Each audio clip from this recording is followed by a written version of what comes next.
something in front of somebody and they don't want it. They didn't go to Instagram to see your goddamn abs and sign them up. I'm super pumped that you squatted for the last 48 years in a row. And you're bubble butting it like nobody's business. But I have bad news for you. So has every other person on Instagram. And so, supply and demand of attention and time trumps everything. Now, let me explain to you why Facebook ads matter so much and why you've got 18 to 24 months to take advantage of it. And by the way, let me just say something about this because I think I'm listening to myself. I'm like, I wonder what they're thinking. I would prefer that none of you do any Facebook ads. Because it's a marketplace. The more of you that do ads, the more expensive it gets. I've been selling a lot of things, books and wine, by getting to 1,000 people for 50 cents 4 years ago. Then it became $1. Now it's $2. You start running, sign me up, this is how we do, it's gonna be even more expensive. It's just like Google. The word wine was 5 cents on Google, now it is $9. I'm not happy that people figured it out. I liked it at 5 cents.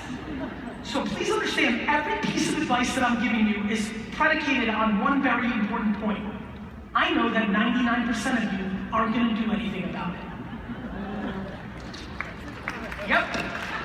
That is the level of disrespect I have for you. That you like to think it, that you're going to do it, and I got good energy, so you're feeling it, you're going to be super pumped, right? You're going to go out, have a beer. He was amazing, super handsome, like amazing. We're going to do this.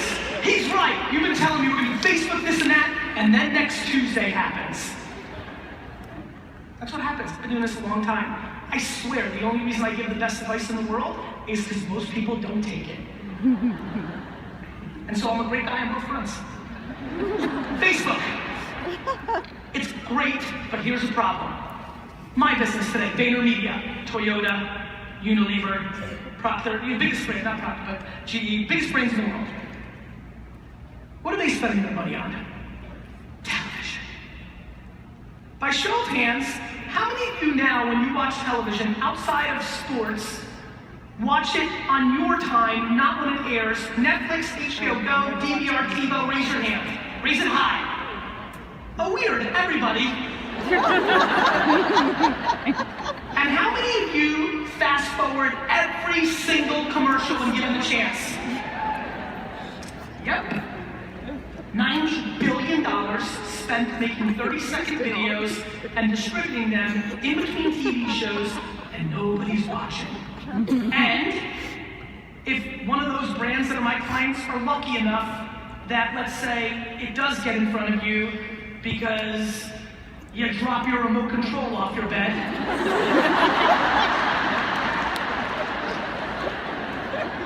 When that happens to you, and a commercial comes after you just watched basketball or your show, the second a commercial comes on, you grab your phone and you tweet about what LeBron did, you check your social, you check your numbers, you check your email, but I know one thing, you're not giving your attention to that Jeep going up that hill.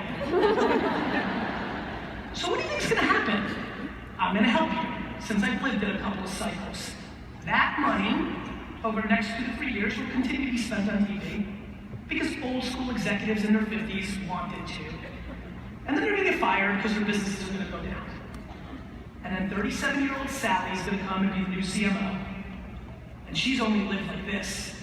And she's gonna take all that TV money and she's gonna push it into this world.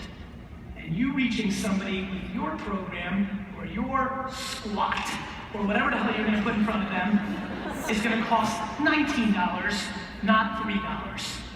And while you ponder if Facebook is going down or crying that they changed the algorithm on you, or texting your friends, don't worry, they're gonna bring it back, because we'll all leave. While you do that, the greatest ad product is living and breathing and trading. And then you're gonna wake up and realize you should go, and it's gonna be too late. So my friends, let's break down the opportunities for you right now. Facebook ads, grossly underpriced. They're hard, you have to learn how to do it. Go to Google, go to YouTube. If you learn by reading, I do not. Go to Google, read how to do it. If you learn visually or audio, go to YouTube, watch a video, type in, not complicated, how do I run Facebook ads? Watch it, learn, then go do it. And I will punch you in your mouth if you're sitting right now saying, ooh, I'm gonna hire a 24-year-old. She'll know what to do. If it is your business, figure it out.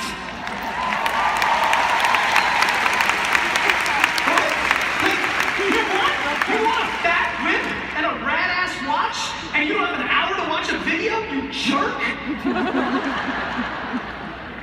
Sorry. Number 2, Instagram influencers. I know you are one too, you've got 9,000 fans, mazel tov, but all the other people, Charlene and others can tell you tell your story, and you should. And by the way, the only thing that matters in your story is your actual true story. There's a whole lot of 22-year-old life coaches running around here trying to tell everybody what to do. Love my 22-year-old business coaches that have never made $1 in business except trying to sell people on giving business advice. Yeah, everybody got real quiet. Anyway, Instagram influencers. Instagram influencers. They want money. There's a reason everybody with any kind of following on Instagram, when you go to their profile, has their Gmail account there. They want you to email them and offer them something. Offer them something that's authentic to them, but would benefit your business, negotiate prices, and see what it means to your business. You're not charismatic, you're not creative, you don't know what to do on social? Good. When you're not good, and you don't have talent, and you don't have the time, you use money. It's one of the two things.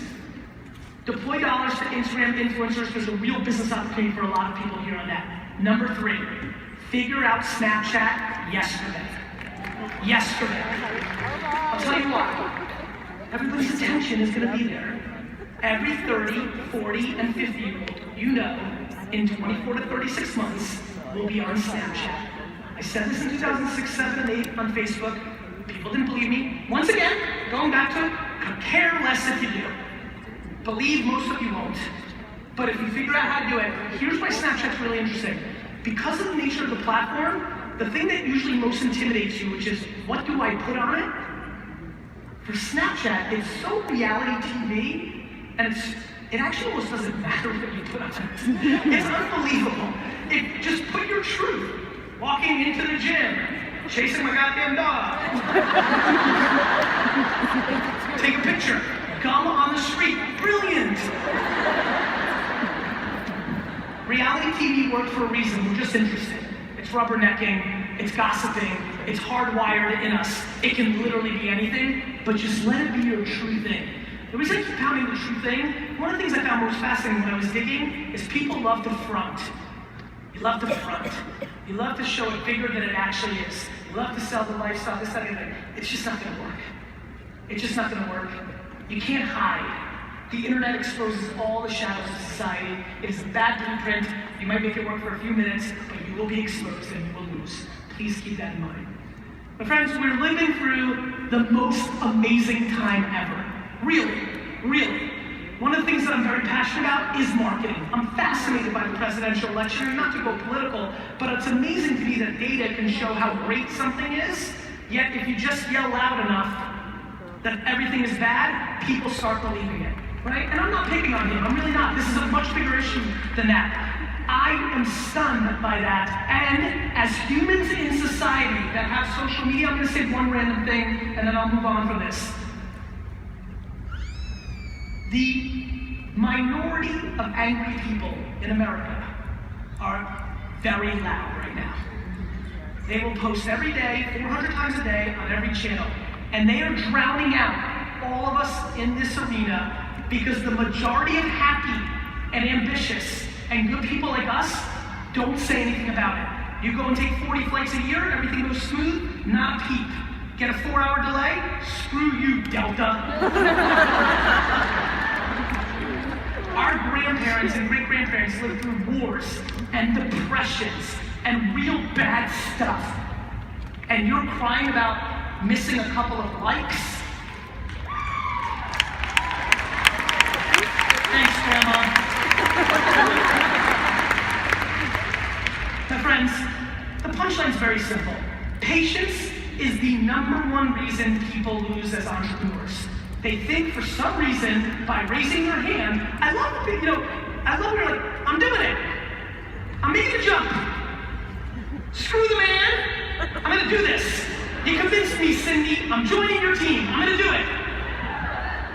And then 5 days later, you're like, what happened? Why am I not winning? Because it's 5 days in, Harold, you jerk. Patience. Patience absolutely kills everybody. They want it now. You're just not patient. Because you're Americans and you've had it so good, you've become soft. It's true. We're soft. We just are. Because we live in a generation now where we give people 8th place trophies. If my kids get an 8th place trophy, I'm going to punch them in the face, my wife in the face, and the league in the face.